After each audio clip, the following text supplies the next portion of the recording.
our relationship with meat is complex. Many of us love how it tastes, but try not to think too hard about how it reaches our plate.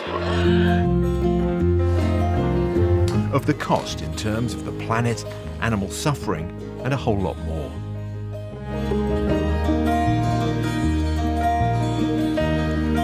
Right now, raw meat in our kitchens is generally treated like toxic waste. You have to keep it in a different bag when you buy it. If it touches your counter, you're supposed to disinfect the counter. And the reason is because there is feces in the meat. And within that feces, you have intestinal pathogens, E. coli, Salmonella, Campylobacter. These are intestinal pathogens. And if we don't cook the crap out of our meat, literally, they can sicken us. Well, with clean meat, you don't need to worry so much about that because you're not growing intestines at all. You instead are growing just the muscle that we actually want.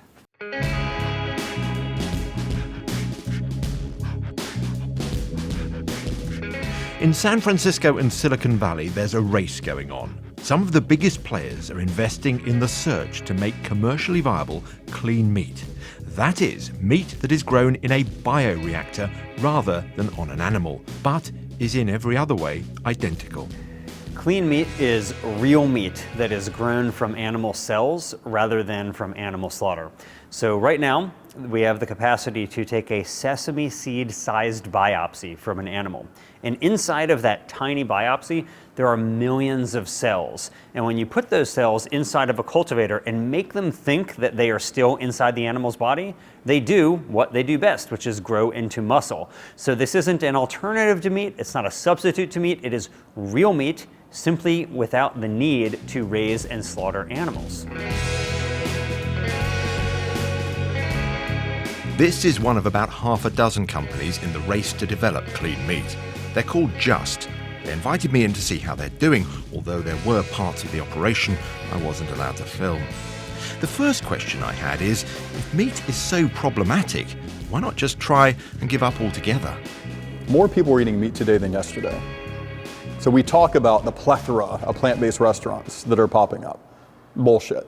More people are eating meat today than yesterday. So the challenge is, given that reality, it might not be a reality that people want to fully embrace, but it is important to understand that reality.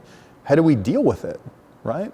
How do we deal with the idea that people will be eating meat, but you just need to figure out a way to enable them to eat in a better way. And I think meat is so connected to our identity, it's so a part of human culture, that the idea that we can tell a poor person that wants to eat meat for the first time that instead they should have a piece of veggie chicken is unrealistic. One of the big challenges is finding the right liquid in which to grow the meat. It's this which provides the rapidly dividing cells with all the nutrients they need. That's what researcher Perendi Birdie is working on. Up to now, the only reliable growth medium has been something called fetal bovine serum. It's harvested from unborn calves and is both ethically and economically a non-starter for commercial clean meat production. So we're working on a lot of different experiments to find ways to eliminate that serum. So to do that, we're harnessing the technology from our Discovery platform to find different proteins that come from plants that can replace the proteins that are in the FBS in that serum that comes from animals. And I think here at Just, we are very well positioned to do that because we have years of experience who have analyzing and understanding proteins from plants, because at the end of the day, animals eat plants. Cows, for example, eat grass. So the proteins are similar enough. We just need to figure out the best ones that our cells are happiest with and grow naturally. In the basement of Just is a huge plant library. Hundreds of samples ready for testing to find the ones with the right nutrients in which meat can grow. One thing the researchers haven't yet solved is how to replicate the structure and texture of animal-grown meat. How to make a steak rather than just a pile of mince. It's difficult, and we're not there yet. I think the initial products you'll see will be things like hamburger or nuggets or pâtés. But over time, the technology is out there for us to develop that structure. And we've done some interesting things internally that tell us we can get structure with different cell types. So there's plenty of work still to do. Much of the boring, repetitive testing at Just is done by robots. The clean meat industry is aware it has to tread carefully. Headlines about unnatural Frankenstein food could turn the public against it. However, supporters hit back that there's nothing natural about the way we currently produce meat. Think about the way that chickens are treated today. Most of the chicken meat that people eat comes from birds who were genetically manipulated to grow so big, so fast, that many of them have difficulty even taking more than a few steps before collapsing underneath their own weight. They lived inside of these overcrowded warehouses where they lived in their own feces, were pumped full of drugs like antibiotics, and when it comes time for them to slaughter, well, you probably don't want to hear about it. So when we consider just how unnatural, inhumane, and unsustainable our current methods of meat production are, all of a sudden, clean meat seems like a naturally preferable option.